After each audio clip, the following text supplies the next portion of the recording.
Welcome friends, आपण पाहत आहात i23 एज्युकेशन यूट्यूब चॅनल. तर हा सरळ व्याजमधला दुसरा टाईप आहे.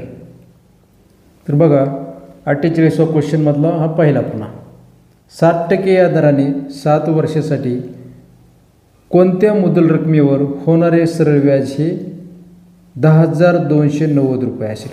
थोडा वेगळा काय करायचे याच्यामध्ये, आता मुद्दल काढायची. तुम्हाला दिलेलं काय आहे, व्याज दिलेलं आहे. व्याज 10,290 रुपये व्याज भेटते एका ठराविक मुद्दलवर.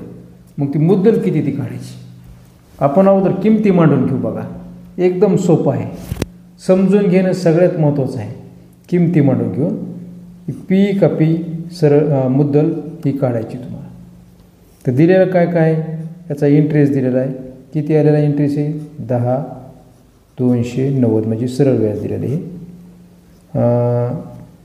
किती टक्क्यानं आहे, रेट ऑफ इंटरेस्ट हे 7% आहे.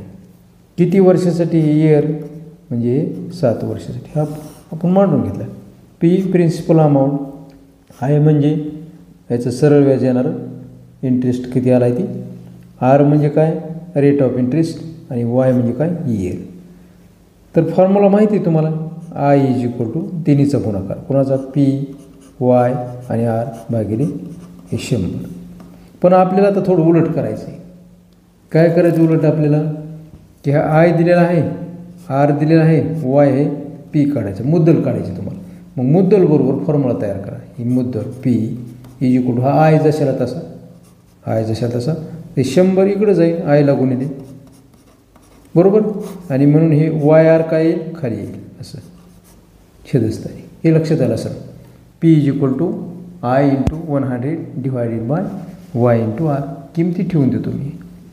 हे 10,290 आहे त्याचं व्याज आलेलं, गुणिले त्याला हे 100 आहे आणि भागिले किती वर्षासाठी आहे, 7 वर्षासाठी.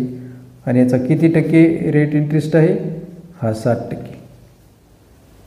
बघा कुठंतरी काटाकाटी होईल आता याच्यामध्ये, बघून घ्या. 7 भाग देऊन बघू. 7 1 7 खाली 3 झाले 32, 7 चौक 28, खाली 4 वरून घेतला 9 49 भाग झाले.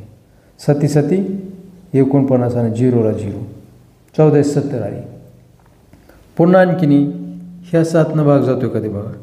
हे 7 1 7, 7 2 14, पुन्हा 7 1 7 आणि 0ला 0, 210 झाले वर. 210 होऊन घ्या. 210 गुणिले हे 100 बरोबर येईल याचा गुणाकार. 210 गुणिले 100 जर केलं तर किती येईल हे बघा. हे 2 शून्य हा 1 3 शून्य सरळ देऊन टाका अगोदर. 3ला 3 आणि 21 1ला गुणा. 21 1 21 म्हणजे काय आला आपलं सॉरी मुद्दल किती आली, 21,000 रुपये. म्हणजे 21,000 या रकमेवर 7% या दराने 7 वर्षासाठी जर रक्कम दिली तर त्याचं येणारं व्याज हे एवढं येते. करून बघा तुम्ही, उलट तपासणी सुद्धा ह्याची. अलग लक्षात. तर हा थोडासा वेगळा टाईप आहे म्हणून आपण सेकंड टाईप म्हणून दिलेला आहे. 48मधला नंबर 2 पाहून घ्या. हा क्वेश्चन 5.5% या दराने 5 वर्षासाठी कोणत्या रकमेवर येणारे व्याज हे 3,025 रुपये असेल.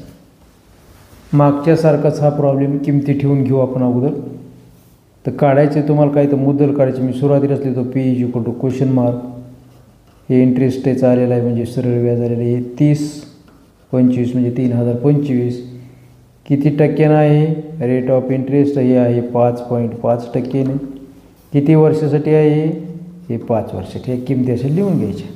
आणि फॉर्म्युला आहे सगळ्या तिन्हीचा गुणाकार. हे माहिती आहे तुम्हाला. I is equal to P Y आणि आर डिवायडेड बाय 100.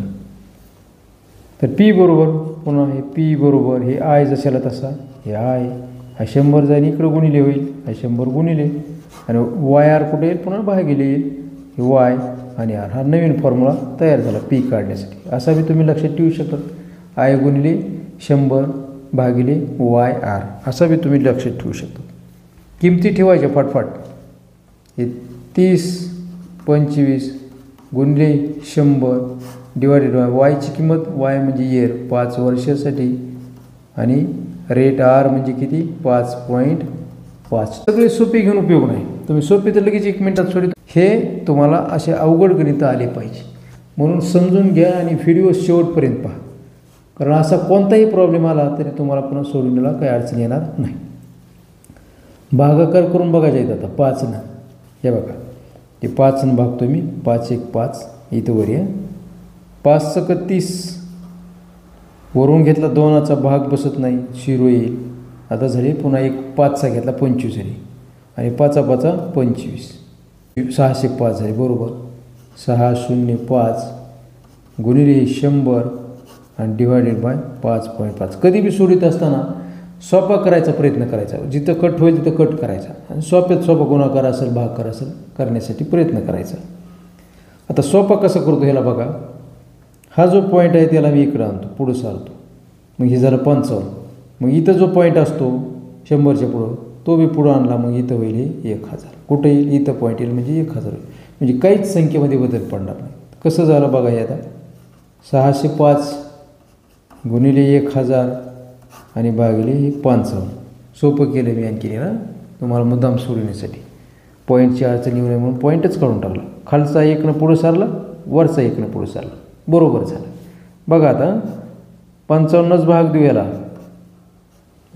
हे 55 1 55 60मधून 55 गेले खाली राहिले 5 वरून घेतला 5चा तर 55 झाली पुन्हा. पुन्हा 55 1 55 11 आले. हे इकडे सोडित होतं बघा. हे 11 गुणिले 1000 बरोबर. बरोबर काय येईल बघा. सरळ शून्य देऊन टाकायचे अगोदर 1 2 3 शून्य दिले. राहिला फक्त 1 आणि हा 11. हा 11 नाही याला गुणा. 11 1 11 किती आलं हे 11,000 रुपये. म्हणजे 11,000 रुपये जर मुद्दल असेल तर 5 वर्षासाठी हे 5.5% दराने होणारं व्याज हे एवढं असेल 3025 रुपये.